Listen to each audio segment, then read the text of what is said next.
কর জাল অতঃপর। বিসমিল্লাহির রহমানির রহিম। সম্মানিত সুনাগরিক করদাতাবৃন্দ, আসসালামু আলাইকুম। আজকে আপনাদেরকে কিছু কথা বলতে চাই আয়কর আইন নিয়ে, একজন আয়কর উপদেষ্টা হিসেবে ল ম্যাটারের পক্ষ থেকে।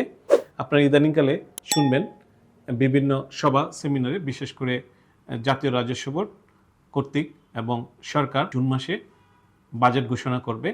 সেই জন্য জাতীয় রাজস্ব বোর্ড বিভিন্ন স্টেক হোল্ডার, পেশাজীবীদের সঙ্গে একটি ধারাবাহিক কর্মসূচি নিয়ে থাকে, অর্থাৎ প্রাক বাজেট আলোচনা। এখানে ইদানিংকালে সবচেয়ে বেশি উচ্চারিত যে শব্দটা, সেটা হলো কর জাল, অর্থাৎ করের আওতা এবং নেটওয়ার্ক বাড়ানোর কথা বলা হচ্ছে। সেটা ব্যবসায়ীদের পক্ষ থেকে হোক, সেটা এক্সিস্টিং করদাতাদের পক্ষ থেকে হোক, এনবিআরের পক্ষ থেকে হোক, মাননীয় সরকার বাহাদুরের পক্ষ থেকে।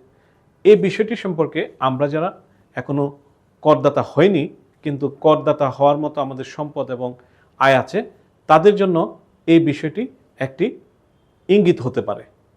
তাই ল ম্যাটার টিম আপনাদেরকে অনুরোধ করছে যে আপনারা স্বপ্রণোদিত হয়ে সরকার আপনাকে আবিষ্কার করার আগেই আপনি টি আইন গ্রহণ করুন, করে আপনার আয়কর নথি সৃজন করুন।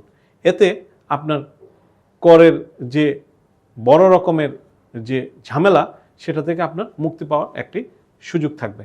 আর যদি সরকার যেহেতু সিদ্ধান্ত নিয়ে আছে যে কর জাল বৃদ্ধি করবে, অর্থাৎ যারা করের বাইরে আছেন বিভিন্ন মেকানিজম করে তাদেরকে করের মধ্যে নিয়ে আসবে, তখন বিষয়টি আপনার জন্য মোটেও সুখকর হবে না। ল ম্যাটার সবসময় সুপরামর্শের জন্য চেষ্টা করে এবং মানুষকে সচেতন করার চেষ্টা করে। আজকে এই পর্যন্ত, ভালো থাকবেন, ধন্যবাদ।